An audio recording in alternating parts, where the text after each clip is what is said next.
कीमती चीज को उठाने के लिए हमेशा झुकना ही पड़ता है। माँ और पिता का आशीर्वाद भी इनमें से एक ही है। जय श्री कृष्णा। राधे राधे।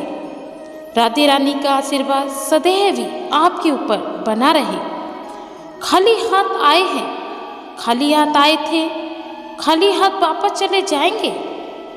आज तुम्हारा है, कल किसी और का, परसों किसी और का होगा। तुम जिसे अपना समझकर मगन हो रहे हो, बस यही प्रसन्नता तुम्हारे दुखों का कारण है। जिस दिन आपने ये समझ लिया कि दुनिया में कोई अपना नहीं, केवल ये जो सांसें हैं जो हमारे अंदर चल रही हैं वही अपनी हैं।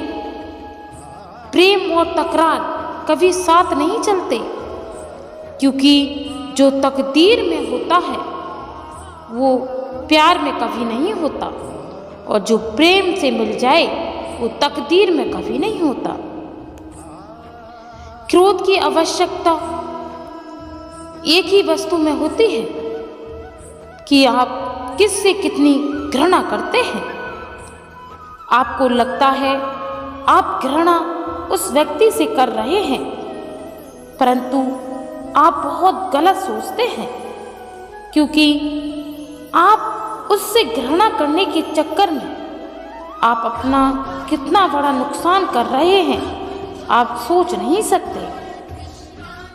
क्योंकि नफरत करने से नफरत फैलती है, प्रेम करने से प्रेम फैलता है।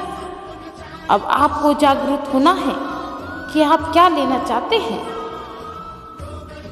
क्रोध की अवस्था में भ्रम जन्म लेता है। भ्रम बुद्धि को नष्ट कर देता है। बुद्धि के नष्ट होते ही व्यक्ति का खुद का पतन खत्म हो जाता है। मनुष्य का जीवन केवल उसके कर्मों पर चलता है। जैसा कर्म होता है वैसा ही उसका जीवन बन जाता है। तुम उसके लिए शोक करते हो जो तुम्हारा था ही नहीं। विद्वान व्यक्ति उसके लिए शोक कभी नहीं करता जो आपका है ही नहीं।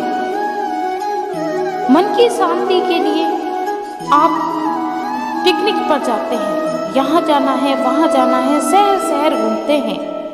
मैं कहता हूँ आप दुनिया का हर एक कोना घूम लो, अगर आपको मन की शांति कहीं मिलेगी तो वो अपने खुद के अंदर ही, स्वयं के अंदर आप अपने मन की शांति को पा सकते हैं।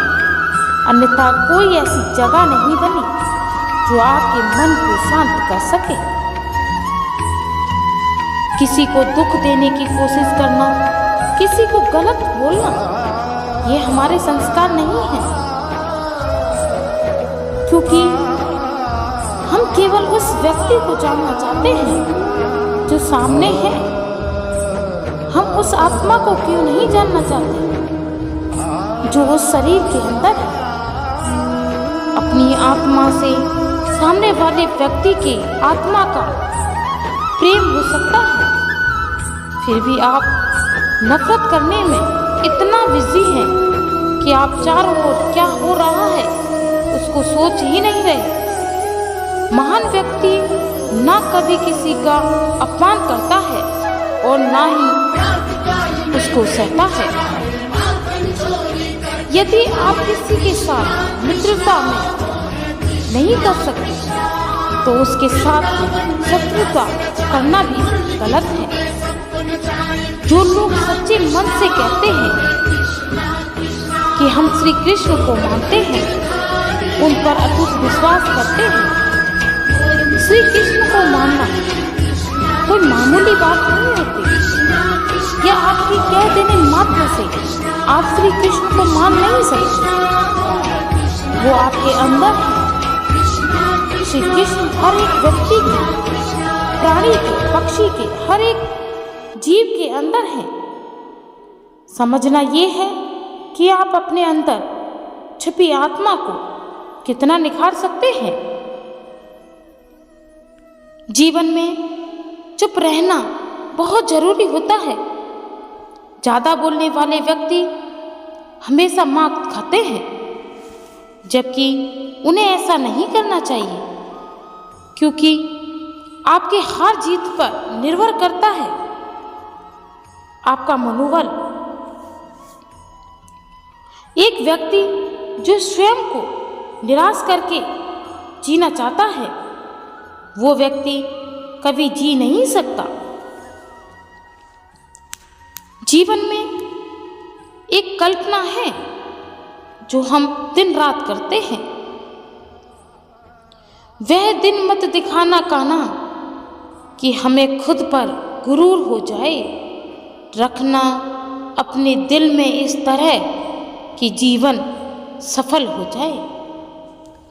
श्री कृष्ण हर व्यक्ति के मन में है, उनको कहीं मंदिर मस्जिद में ढूंढने की जरूरत नहीं, क्योंकि जिसने अपने मन को जीत लिया दुनिया में कभी कुछ हार नहीं सकता। किसी की गलतियों को माफ कर देना व्यक्ति का आत्मसम्मान होता है, क्योंकि माफ वही कर सकता है जिसके अंदर जिगर हो।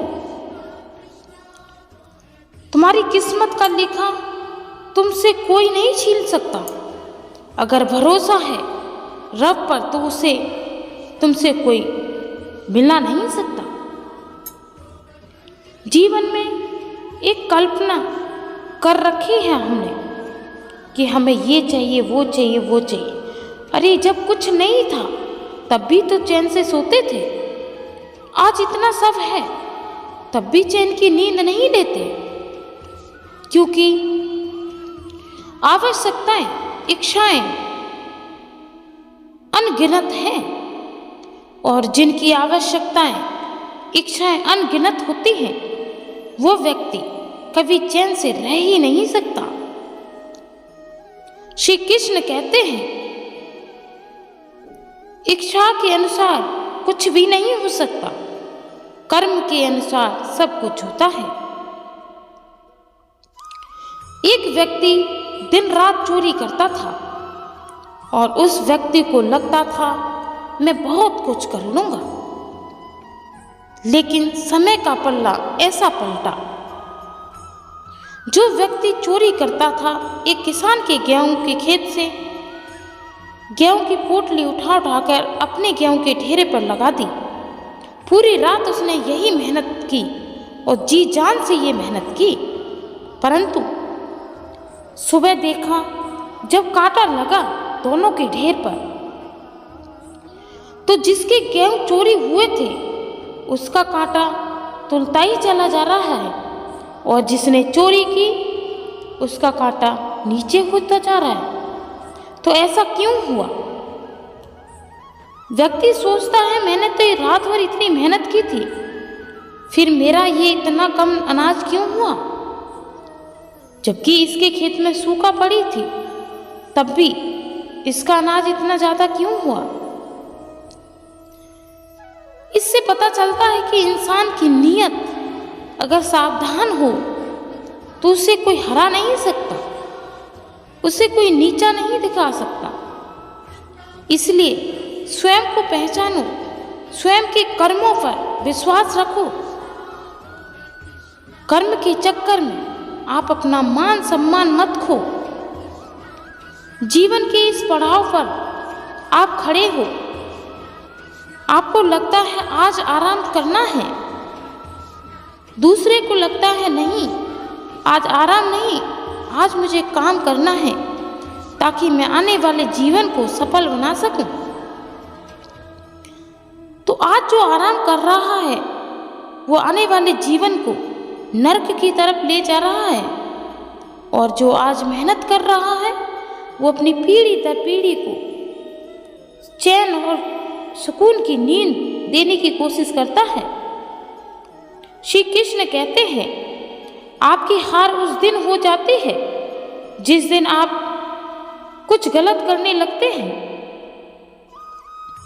दुखी होना स्वाभाविक है क्योंकि इंसान है, मानव ही तो दुखी हो सकता है, पेड़ पौधे ही तो दुखी हो सकते हैं।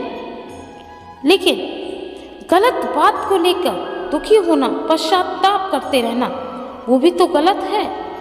अरे कोई काम बिगड़ा है तो उसको सुधारने की कोशिश की जाए, ना कि उसको लेकर रोना रोया जाए। इसलिए कल को पीछे छोड़ना होता है और आज के साथ चलना होता है। ये सीख आप अपने जीवन में उतार लीजिए, क्योंकि जीवन ही एकमात्र ऐसा है जो आपको आज मिला है। अगले पल का भरोसा नहीं कि क्या होने वाला है और क्या हो जाएगा। इसलिए जीवन पर विश्वास रखो, अपने अंदर की आत्मा को पहचानो। जय श्री कृष्णा, राधे राधे। आज की इस विचारों में बस इतना ही। श्री कृष्ण का आशीर्वाद सदैव ही आपके ऊपर यूं ही बना रहे। आप अपने जीवन में अच्छे लक्ष्य पर चलते रहें, मान सम्मान आपके साथ रहे, जीवन भर आप अपनी खुशहाली का जीवन जिए और किसी को हार्म ना करें।